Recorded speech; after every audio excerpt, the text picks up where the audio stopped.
Assalamualaikum warahmatullahi wabarakatuh. Halo sahabat biologi, selamat datang kembali di channel saya, Sri Mulyani Biologi. Dalam kesempatan kali ini, saya akan membahas salah satu soal KSNK Mapil Biologi yang digunakan pada tahun 2020. Untuk teman-teman yang baru bergabung, boleh dong dukung channel ini dengan subscribe ya. Kenapa? Agar channel ini semakin berkembang. Kali ini kita akan membahas soal nomor 6.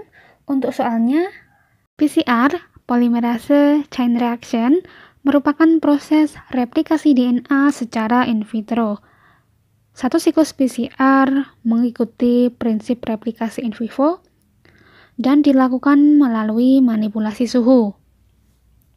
Tahapan yang pertama adalah denaturasi, yaitu pada suhu 90 sampai 92 derajat Celcius.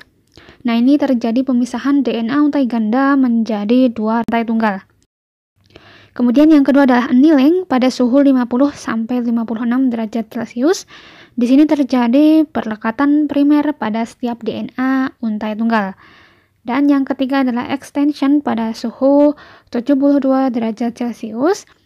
Ini terjadi pemanjangan primer melalui penambahan nukleotida menghasilkan DNA untai ganda yang baru. Satu siklus PCR akan menghasilkan dua salinan atau dua kopi DNA untai ganda untuk setiap DNA template. Nah, di soal ada istilah in vivo dan juga in vitro. In vivo artinya di dalam sel, jadi replikasi DNA tadi, penggadaan DNA tadi terjadi di dalam sel atau di lingkungan alaminya, sedangkan in vitro itu artinya di luar sel, bisa dilakukan di laboratorium seperti itu. Jadi secara alami, sel makhluk hidup itu dapat melakukan replikasi DNA atau perbanyakan DNA ya. Teman-teman tentu masih ingat di siklus sel itu ada fase S, fase sintesis, yang mana di fase sintesis itu sel itu mengalami replikasi DNA seperti itu. Nah, di kondisi demikian itu adalah replikasi DNA yang secara in vivo atau di dalam sel. Kan tetapi untuk replikasi DNA atau perbanyakan DNA ini juga bisa dilakukan secara buatan di laboratorium ya, atau di luar organisme. Nah, teknik atau metode yang digunakan ini dikenal dengan PCR. Materi tentang replikasi DNA lebih jelasnya ini teman-teman nanti bisa lihat di video saya yang sebelumnya. Untuk linknya nanti saya tulis di bagian deskripsi ya. Kita masuk ke pembahasan soal. Tentukan apakah pernyataan berikut benar atau salah. Yang A, tahap denaturasi pada PCR menggantikan fungsi enzim topoisomerase pada replikasi DNA in vivo. Jadi pada PCR, denaturasi tadi diingat fungsinya untuk pemisahan rantai ganda menjadi rantai tunggal. Nah, jadi pemisahan rantai ganda menjadi rantai tunggal di PCR itu dengan denaturasi, akan tetapi di replikasi in vivo ini dibantu oleh enzim namanya adalah helikase. Jadi pernyataan yang A ini salah. Salahnya di mana? Salahnya adalah nama enzimnya.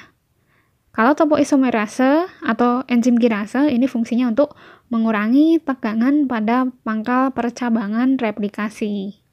Jadi pernyataan yang A ini salah ya.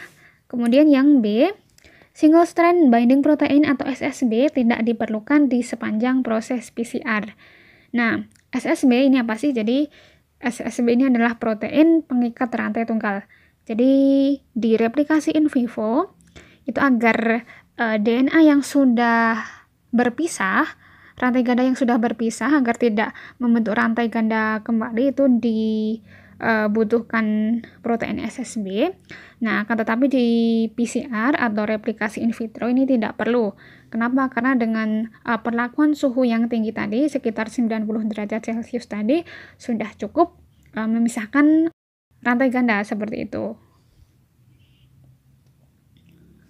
Kemudian yang C, jenis asam nukleat yang digunakan sebagai primer pada PCR sama dengan primer pada replikasi in vivo.